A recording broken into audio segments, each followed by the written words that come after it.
আপোনালোকে হয়তো সকলোৱে জ্ঞাত নাইবা সকলোৱে হয়তো নিশ্চয় জানে কৰবী ফুলৰ বিষয়ে আৰু সকলোৱে হয়তো কৰবী ফুল চিনি পায়। বগা, ৰঙা আৰু হালধীয়া ৰঙৰ এই ফুলপাহ ভগৱান শিৱৰ অতিকৈ প্ৰিয়। এই ফুলপাহ কেৱল ভগৱান শিৱৰে প্ৰিয় নহয়, ভগৱান বিষ্ণু আৰু দেৱী লক্ষ্মীৰো এই ফুলপাহ অতিকৈ প্ৰিয়। আপুনি ভগৱান শিৱৰ আশীৰ্বাদ লাভ কৰিবলৈ হলে এই ফুলপাহ ভগৱান শিৱৰ পূজালৈ আগবঢ়াব পাৰে। কৰবী ফুলৰ আছে বহুতো বিশ্বাস তথা ইয়াৰ বিষয়ে বহুতো কথা আজিৰ এই ভিডিঅ'টিৰ জৰিয়তে আপোনালোকৰ লগত আলোচনা কৰিম।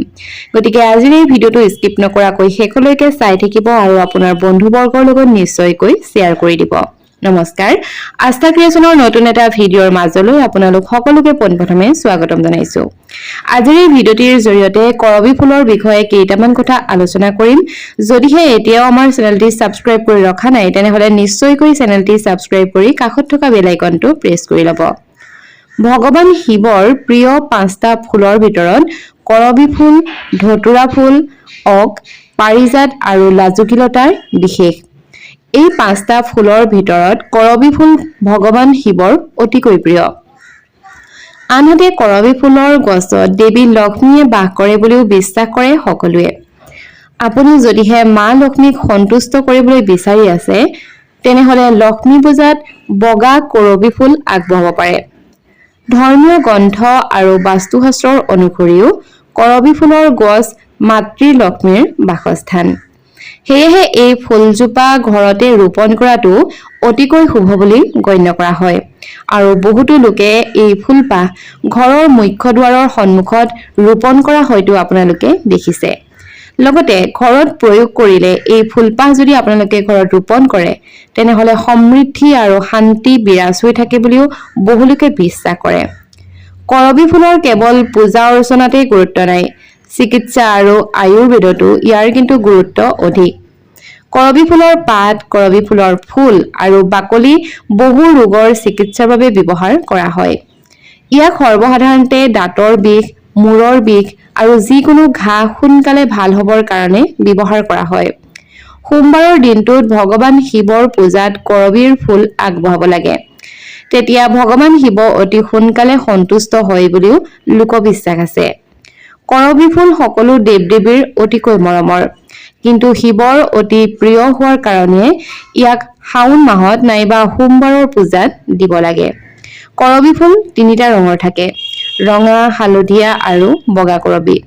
প্ৰত্যেকটো ৰঙৰ কৰবী ফুলৰ কিন্তু নিজস্ব গুৰুত্ব আছে।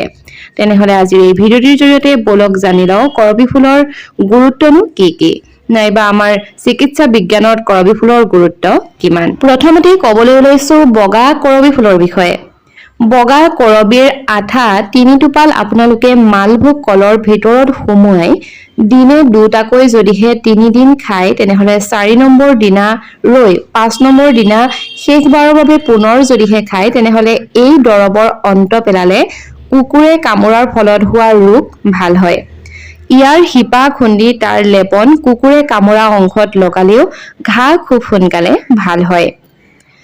ইয়াৰ ছাল অৰ্থাৎ বগা কৰবী ফুলৰ ছাল যদিহে শুকুৱাই খুন্দি তাৰ 1 গ্ৰাম পাউডাৰ 1 চামুচ মৌজোলৰ লগত মিহলাই খায় তেনেহলে খুব বেছি জ্বৰ আৰু চৰ্দিৰ পৰা আপোনালোকে হাত সাৰিব পাৰিব।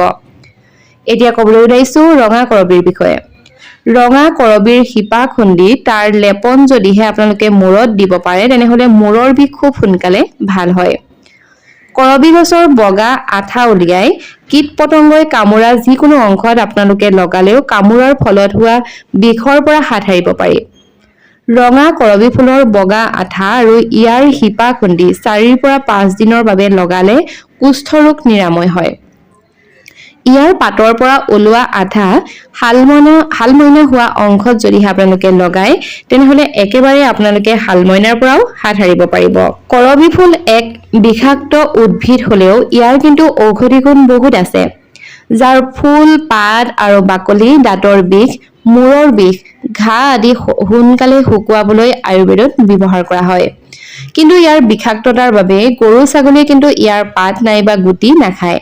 আৰু ইয়াক শিৱ পূজাৰ কাৰণেও অনুচিত বুলি গণ্য কৰা হয় যদিও কিছু লোকৰ মতে ই সমৃদ্ধি আনে আৰু ইয়াৰ উপকাৰিতা তথা অপকাৰিতা গুণ দুয়োটাই আছে। সকলো লোকৰে ঘৰৰ চোতালতে হওক নাইবা সন্মুখতে হওক এজোপা হলেও ফুলৰ গছ থাকেই। কিন্তু কি ফুল ৰোপণ কৰিব আপুনি? আপোনাৰ ভাগ্য উদয় কৰিব পৰা এবিধ ফুল আছে আৰু যি ফুলৰ গছ ৰোপণ কৰিলে সুখ শান্তিৰে ভৰি পৰিব আপোনাৰ ঘৰখন। আপুনি ঘৰত ৰোপণ কৰিব পাৰে কৰবী ফুলৰ গছ। জ্যোতিষ শাস্ত্ৰ মতে কৰবী ফুল ৰোপণ কৰিলে সুখ শান্তিৰে তথা ধন ঐশ্বৰ্য বিভূতিৰে আপোনাৰ ঘৰখন ভৰি পৰিব। ইয়াৰ লগতে যদিহে এই ফুল আপুনি ৰোপণ কৰে তেনেহলে কিন্তু কিছুমান নিয়ম মানি চলাটো খুবেই প্ৰয়োজনীয়। কৰবী ফুল ঘৰত থাকিলে কেইটামান নিয়ম জনা উচিত, তেতিয়াহে কিন্তু সন্তুষ্ট হ'ব মা লক্ষ্মী। জ্যোতিষ আৰু বাস্তুশাস্ত্ৰ মতে কৰবী ফুলৰ যথেষ্ট ফলদায়ক। কৰবী ফুল সাধাৰণতে 3টা ৰঙৰ আৰু ইয়াৰ এই গছ যদিহে আপোনালোকে ঘৰত ৰোপণ কৰে তেনেহলে ধন সম্পত্তি আৰু সমৃদ্ধি বৃদ্ধি পায় বুলিও বহু লোকে বিশ্বাস কৰে। কৰবী ফুলৰ গছজোপা আপোনালোকে ৰোপণ কৰাৰ আগত কি কি নিয়মৰ বিষয়ে জানিব লাগিব বলক জানি লওক। কৰবী ফুলৰ গছজোপা যদিহে সদায় ফুলেৰে ভৰপূৰ হৈ থাকে তেনেহলে ঘৰত কেতিয়াও টকা পইচা আৰু খাদ্যৰ অভাৱ নহয় বুলি বিশ্বাস কৰা হয়। ঘৰৰ ভিতৰত কেতিয়াও টাবত এই ফুলজোপা ৰোপণ নকৰিব। ঘৰৰ বাৰীত নাইবা সন্মুখ ভাগতহে এই ফুলজোপা ৰোপণ কৰিব।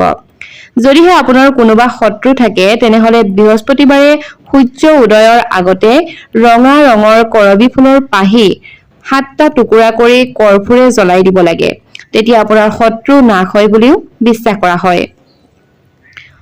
বন্ধু বান্ধৱীসকল যদিহে ইমানখিনিলৈকে চাই আছে তেনেহলে নিশ্চয়কৈ ভিডিঅ'টোত এটা লাইক কৰিব আৰু নতুন নতুন ভিডিঅ'সমূহৰ পাই থাকিবৰ কাৰণে চেনেলটি ছাবস্ক্ৰাইব কৰি ৰাখিব।